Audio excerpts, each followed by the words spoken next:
നമ്മുടെ കേരളം പോലെ അല്ല ബോംബെ. അല്ല അത് അവിടെ ഹിന്ദിയാണല്ലോ. അത് കുറച്ചുകൂടെ വലിയ സംസ്ഥാനമാണ്. കേരളം പോലെ അല്ല, നമുക്കറിയാം. നമ്മളെ എന്തിനെങ്കിലും ഒന്ന് കുനിഞ്ഞ അതുവരെ അടിച്ചോണ്ട് പോണ സ്ഥലമാണത്. നമ്മളിപ്പോൾ ഈ ട്രെയിൻ ഇറങ്ങിക്കഴിഞ്ഞാലേ ഹിന്ദി അറിയാത്തവരാണെന്ന് അവർക്ക് പെട്ടെന്ന് മനസ്സിലാവും. അപ്പോൾ അവർ നമ്മുടെ ചുറ്റുപാട് ഇങ്ങനെ കൂടും. എന്നിട്ട് നമുക്ക് വെള്ളമൊക്കെ മേടിച്ചു തരും കേട്ടാ. വെള്ളം മേടിച്ചു തന്നു കഴിഞ്ഞാൽ അറിയാല. പിന്നെ നമ്മൾ ബോധം വന്ന് നോക്കുമ്പോൾ നമ്മുടെ ഷെഡ് വരെ അടിച്ചു മാറ്റിയിട്ടുണ്ടാവും. അതാണ് ബോംബെ. എൻ്റെ അമ്മാവ് എന്തിനാ ഇതൊക്കെ പറയണത്? പോവാൻ തീരുമാനിച്ചവര് പോട്ടെ, അവരെ നമ്മൾ പേടിപ്പിക്കണം എന്തിനാ? പൊക്കോട്ടെന്നേ, ഞാൻ എൻ്റെ അനുഭവം വെച്ച് പറഞ്ഞതാണ്. അവിടെ ബോംബെയിലെ ചോർ ബസാർ എന്ന് പറഞ്ഞൊരു ഗ്രാമമുണ്ട്. നമ്മുടെ ഈ തമിഴ്നാട്ടിലെ തിരുട്ട് ഗ്രാമം എന്ന് പോലത്തെ ഒരു സ്ഥലം. അവിടെ എങ്ങനെയാന്ന് വെച്ച് കഴിഞ്ഞാൽ 50,000 ഉറുപ്പിയുടെ സാധനം 500 ഉറുപ്പിക്ക് തരാമെന്ന് പറയും. അപ്പം നമ്മൾ അവിടെ ചെല്ലും. എന്നിട്ട് ഈ 500 ഉറുപ്പ്യ നമ്മുടെ നിന്ന് അവർ മേടിച്ചു വയ്ക്കും. സാധനം ചോദിച്ചാൽ തരില്ല.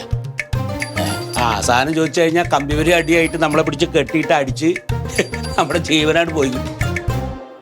ഇതുപോലെ തന്നെ മുംബൈയിൽ നിന്ന് 1 ഉറുപ്പിയുടെ നോട്ട് കൊടുന്നു തന്നാൽ 5 ലക്ഷം രൂപ തരാമെന്നും പറഞ്ഞിട്ട് നാട്ടിലൊരു അമ്മയ്ക്ക് ഒരു ലെറ്റർ വന്നു ബോംബെയിൽ.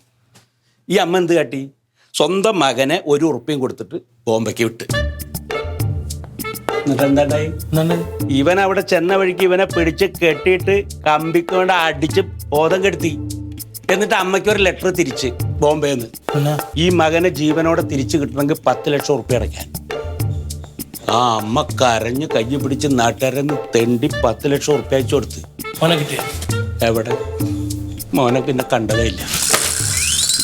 അതാണ് ബോംബെ. അവിടെയൊക്കെ പോയി കഴിഞ്ഞിട്ട് എന്തേലും ചോദിച്ചു കഴിഞ്ഞാണ്ടല്ല നമ്മളെ തട്ടിക്കളയും. എന്നിട്ട് നിങ്ങളുടെ ഈ ആക്രിയില്ലേ, പഴയ ആക്രി വെക്കണ മറ്റേ വണ്ടിയുടെ സാധനങ്ങളൊക്കെ വിറ്റ് കഴിഞ്ഞാൽ നല്ല സാധനങ്ങളൊക്കെ എടുത്ത് വേറെ വണ്ടിയിൽ വിറ്റിയില്ലേ, അതേപോലെ നല്ല മനുഷ്യരൊക്കെ പിടിച്ചാൽ അടിച്ച് കൊന്നിട്ട് കിഡ്നിയും കണ്ണും മൂക്കും വൃക്കൊക്കെ എടുത്തിട്ട് അവർ വിൽക്കും. അതാ സ്ഥലം.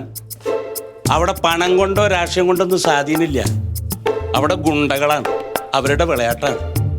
രക്ഷപ്പെടാം. അല്ല അവിടെ പോലീസൊക്കെ ഉണ്ടല്ലോ. അവിടുത്തെ പോലീസുകാരെന്നൊന്നും പറഞ്ഞു കഴിഞ്ഞാൽ ഇവിടുത്തെ പോലെയല്ല. ആദ്യം പോലീസിന് ശമ്പളം കിട്ടി അതിനൊരു വിഹിതം ഈ ഗുണ്ടകൾക്ക് കൊടുക്കണം, എന്നാലേ അവിടെ ജോലി ചെയ്യാൻ പറ്റൂ.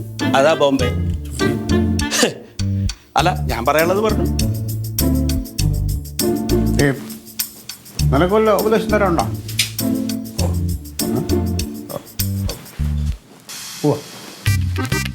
ഞാനില്ല. ആരും കിഡ്നി കൊടുക്കാത്ത എല്ലാം എടുത്ത പിന്നെ നമ്മൾ പൈസ കൊണ്ടുവന്നിട്ട് കാര്യം. ഞാനില്ല.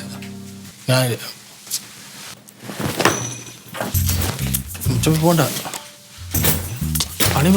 നമുക്കത് ക്ലീറ്റസേ, മുന്നോട്ട് പോയ ശീലമുള്ളൂ കേട്ടോ.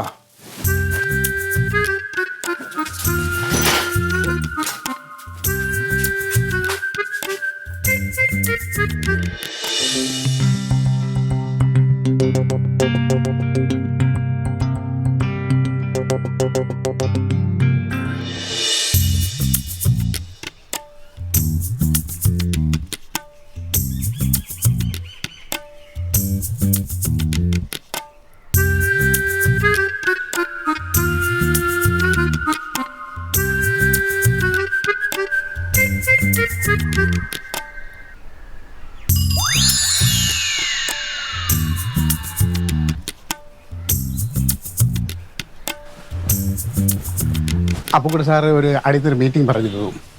ഞാനത് മറന്നേ പോയി.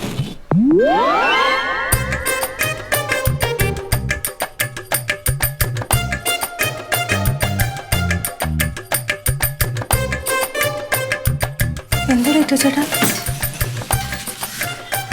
ഉയിര് കിടന്നാലേ നാളെ വേണമെങ്കിലും കുടുംബത്തിന് രക്ഷപ്പെടുത്താമല്ലോ.